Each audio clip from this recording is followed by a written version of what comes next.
तरामाथोई सुबह Manipur legislative assembly की तरानिथोई सुबह मिफम की ngasi तरेनी सुबह निमित्त खन्नखिबा मरुओइबा वाफमसिंगी मेंबरसिंगना हंगलकपा वाहंगसिंगी पाखुम मरी लेनबा मिनिस्टरसिंगना पीबा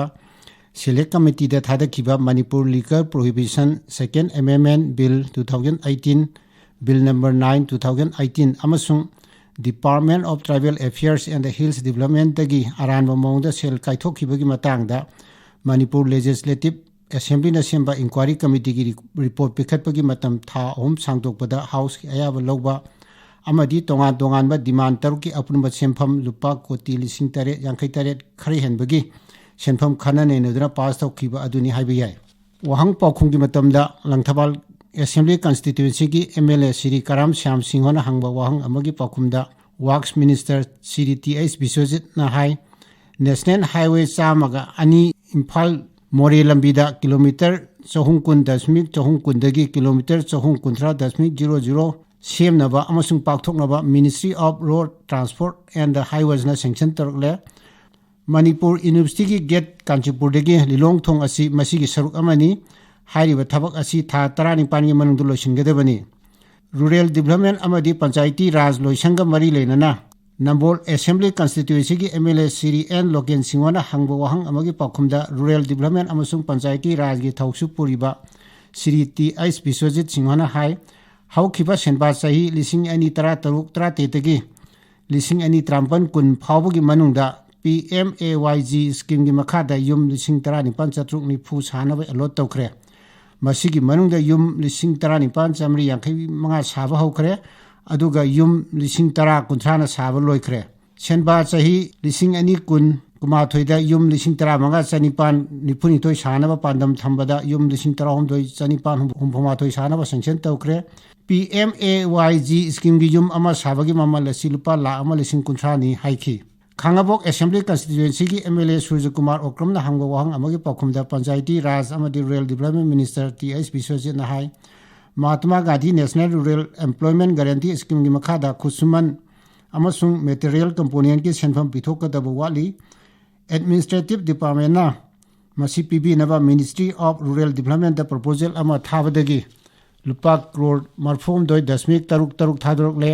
लेमहौरिबा सेंफम थादोरकनबा मिनिस्ट्री द प्रोसेस चथरी हाइखी हौखिबा 2013 पेट्रोलियम फोटोक्सिंगदा वैल्यू एडेड टैक्स हेंगतनबा नत्रगा सेमदोकनबा मरी लेनबा नोटिस क्यारक थोखरे अमदी असुमना ममा हेंगतपा नत्रगा सेमदोकपा मरी लेनना मियामदा निमित 14 की मतम पिफम थोकपा अदु गांगना सखिबरा हाइना कांग्रेस की एमएलए सूर्य कुमार ओक्रमना हंकी वहांग असिगी पाखुम पीरदना फाइनेंस मिनिस्टर सु ओइबा deputy chief minister Y Joy Kumar ना हाई ममल हेंगतपा नत्रगा सेमदोकपा मरी लेनना नोटिस थोखिबा लई टैक्स हंथबगी कानबा कंज्यूमर सिंगदा खुदकथा फंगनबा निमित 15 की मतम पीबा नोटिस थोखिदे अदुगा कोविड-19 पेंडेमिक का मरी लेनना अहेनबा क्रॉस तौबगी मथौ दाबना मदुदसु नोटिस थोखिदे महाना मखा तान हाई हाइरिबा पेंडेमिक की मतम असिदा जीएसटी अमसुंग भेट खोंगोटपगी चांग यामना हंतकी अदुगा मपानदगी मणिपुरी सिंग ट्रेन अमसुंग बसता पुसिलकनबा होटनबा क्वारंटाइन सेंटर सिंग हांगबा अमसुंग मदुगी सिल लामगी क्रॉस यामना मथौ ताखी खुंद्राकपम असेंबली कॉन्स्टिट्यूएंसी की एमएलए टीएस लोकेशन हांगलकपा वहांग अमगी पाखुम पीरदुना वाटर रिसोर्सेस मिनिस्टर लेपाव हाकिम हाई दोलाई थाबी बराज असी सही असी मार्च फावगी मनुंगदा मपुंग फानबा होनरी अदुबु राइट मैन कैनेल की सानब लम लैबगी मतंगदा कोर्ट केस लोसिंदना लैबना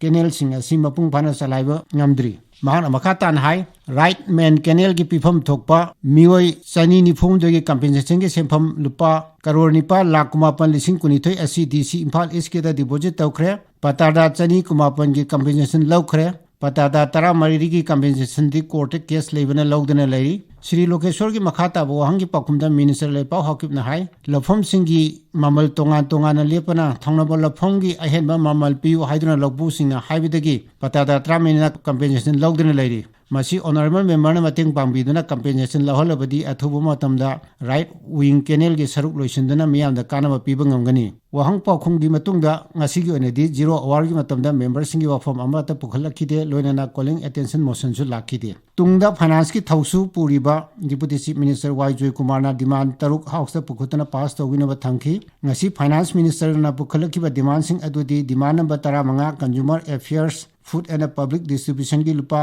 कोटी मरफुनिथोय लाख तरा तरुक लिसिंग मरफुनिथोय डिमांड नंबर तरा तरेट एग्रीकल्चर की लुपा कोटी चहुम हुमद्रा तरेट लाख हुमफु लिसिंग हुमद्रानिथोय डिमांड नंबर तरा निपान animal husbandry and veterinary including dairy farming की लुपा कोटी चनी कुंथ्रा तरुक लाख निफुमापन लिसिंग यांखै मापन डिमांड नंबर कुन कम्युनिटी एंड रूरल डेवलपमेंट की लुपा कोटी लिसिंग मंगा यांखै निपान लाख हुमद्रा हुमदो लिसिंग हुमद्रा माथोय डिमांड नंबर कुंथ्रा प्लानिंग की लुपा कोटी चनीपान मौद्रा लाख कुनिपान लिसिंग कुंतरेट अमसुंग डिमांड नंबर निफु मंगा टूरिज्म की लुपा कोटी चहुम मरफुमाथोय लाख हुमद्रा मरी लिसिंग कुंथ्रा तरुकनी consumer affairs food and public distribution की पॉलिसी कट मोशन कांग्रेस की MLA Singh K Ranjit TH. Lokeshwar अमदी के.एच. जोयकिशन पुखलखी कांग्रेस की एमएलए के रंजीत सिंहना महा की पॉलिसी कट मोशन पुखलदुन हाय गुवाहाटी द पीबा पोर्ट की ममलगा इम्फाल पीबा पोर्ट की ममलगा यामना खेनै ऑनरेबल मिनिस्टर ना पोचे की ममल असी ललोल इतिक तबसिंग तानरग लेपी हाइना फोंदुक पिखिबा लैबना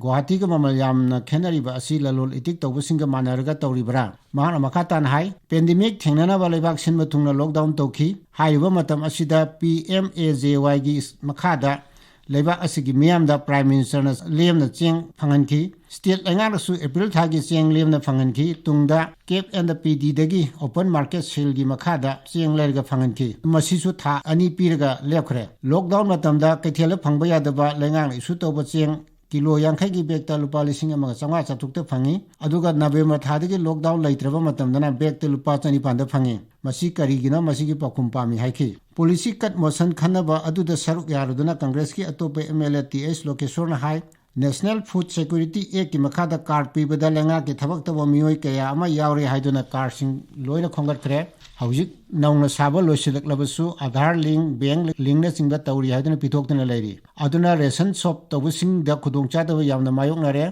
करम्बा मतमदा कोहनबिगनी हाना हंखी महांगना हाई हौजिक कार्ड नंबर दी फंगलबा कार्ड फंगदिबा मयाम अमसु यावरी अदुगा कार्ड फंगहौदबा मयाम अमा यावरिबा सि करम्बा मतमदा फंगनबिगनी कांग्रेस की अतोप मेंबर के.एच. जोयकिशन सु खना नैनबा अदु सरुक यावखी महांगना हाई नवसागी चेंग असी फेयर प्राइस शॉप सिंगदा ट्रांसपोर्टर सिंगना थिलकदबनी थांगत थांगदसु लेबर कॉन्ट्रैक्टर सिंगना बिल पिगदबनी महांगना मखा तान हाई ट्रांसपोर्टर सिंगदगी एजेंट सिंगना चेंग सुना फंगी फंगी अमदी लेबर के खुसमान एजेंट सिंगना पुथुई हाइबगी वफमसु लई एजेंट सिंगना लेबर चार्ज पीरगा कॉन्ट्रैक्टर सिंगना बिल लौरगा लैरे एजेंट सिंगदा चेंग चांग सुना फंगनसी लेबर कॉन्ट्रैक्टर सिंगना ngamloidabo अरबदी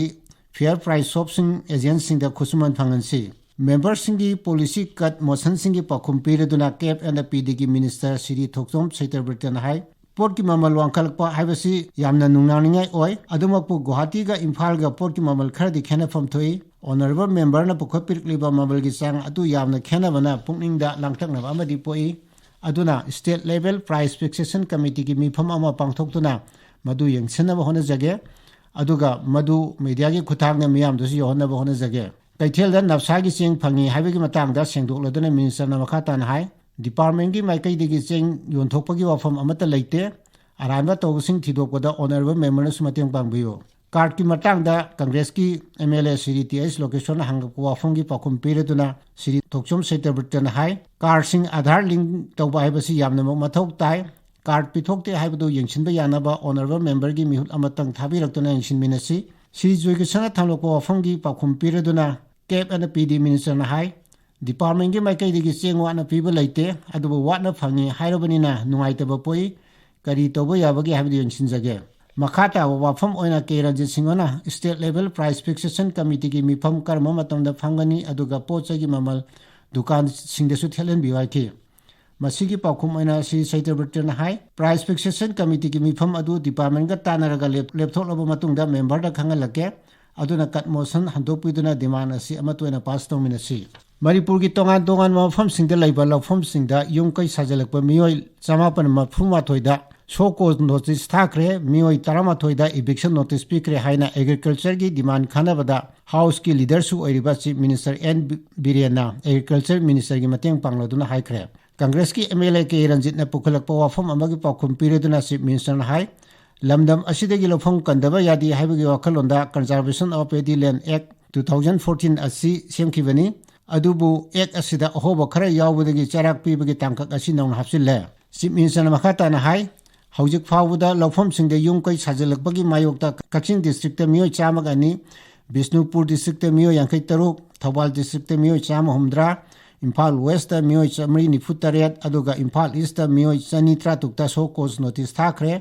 अदुगा बिष्णुपुर मियो तरुक अदुगा थौबाल मियो यांखै मरी की मथक्ता FIR पादुना फागलुरे थौबाल मियो अहुम अदुगा इम्फाल वेस्ट मियो निपान की मथक्ता इविक्शन नोटिस थाखरे लौबुक कन हाइबसी पुनुमकी थौदांगनी हाउस की मेंबर सिंह मतेंग यामना मथौ ताई लौफम कनमना अखोई पुमनमकी तुंगी लाइबक लेपकदोरिबनी हाइरोदुना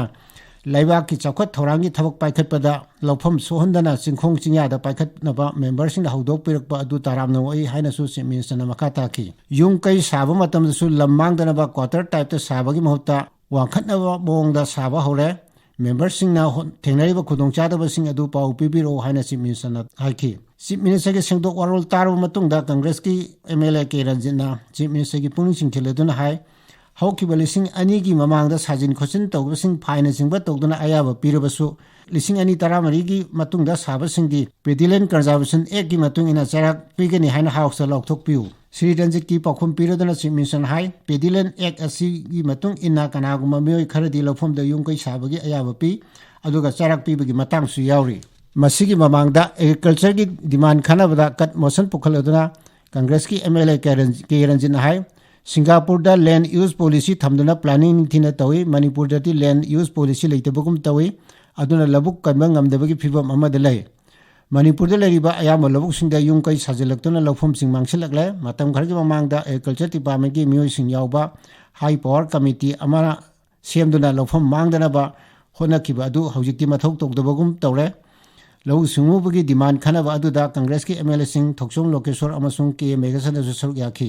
टूरिज्म की डिमांड पास तौनबा पुखलकपदा कांग्रेस की MLA सिंह के रंजीत के मेघचंद्र अमसुंग अल्फ्रेड कांगम आथर सरुक याखी मेंबर सिंह की कट मोशन सिंह अदु सेंगतोकलदुना एग्रीकल्चर अमसुंग टूरिज्म की थौसु पुरिबा मिनिस्टर ओइनाम लुखोइना हाई conservation of paddy land and wetland act 2014 असी एग्रीकल्चर डिपार्टमेंट की मखाद लेते रेवेन्यू डिपार्टमेंट लै श्री रंजित ने पुखलखिबा लबुक सिंगदा लना युंकै साजलै हाइबा यानिंगलदुना मांग हाई लबुक सिंग मांगसिलबकी मतंगदा ऑनरेबल चीफ मिनिस्टर अकन थबक पाइखतुना थिंगनब होनरी रेवेन्यू डिपार्टमेंट का तानरगा लबुक कनब थबक पाइखली मांग मखा तान हाई एक की वांगवदा लौफम सिंगदे युंकै साजलकपा असि थिंगनब होनबदा रेवेन्यू डिपार्टमेंट लौफम सिंगदे चतुन यंगसिनबगी थबक चथरी अदुबु रेवेन्यू डिपार्टमेंट हिरम असि पाइबना हाउस की लीडर पाखुम पीबना हेन मरिक चुंगनी पाउदम असि पिजरिङै मतम फावबदा असेंबली की मिफम चथदुना लेखी।